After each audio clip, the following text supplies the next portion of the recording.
15 March 2026 ଏହି ଦିନକୁ ଏବେ ହିଁ ନୋଟ୍ କରିକି ରଖିଦିଅନ୍ତୁ।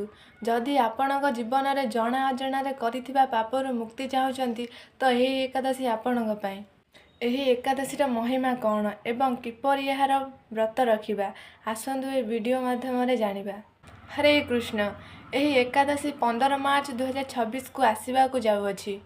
ଏହି ଏକାଦଶୀ ଚୈତ୍ର ମାସ କୃଷ୍ଣପକ୍ଷ ପାପ ମୌଚନୀ ଏକାଦଶୀ ନାମେ ପରିଚିତ। ଏହି ଏକାଦଶୀ ସମସ୍ତ ପାପରୁ ମୁକ୍ତି ଦେଇଥାଏ। ଭବିଷ୍ୟ ଉତ୍ତର ପୁରାଣରେ ବର୍ଣ୍ଣନା ଅଛି, ଯେଉଁ ବ୍ୟକ୍ତି ଏହି ଏକାଦଶୀର ପାଳନ କରିଥାଏ, ଏହି ଏକାଦଶୀ ତାକୁ ଭୂତ ପିଚାସ ରାକ୍ଷସ ଯୋନିକୁ ଯିବା ପାଇଁ ବଞ୍ଚେଇ ଦେଇଥାଏ। ସେହି ବ୍ୟକ୍ତିର ସମସ୍ତ ଇଚ୍ଛାକୁ ପୂରଣ କରିଥାଏ ଏବଂ ଜୀବନର ସମସ୍ତ ପାପରୁ ମୁକ୍ତି ଦେଇଥାଏ। ପାପରୁ ମୁକ୍ତ ହୋଇ ସେହି ବ୍ୟକ୍ତି ଭକ୍ତି ମାର୍ଗରେ ଆଗକୁ ବଢ଼ିଥାଏ।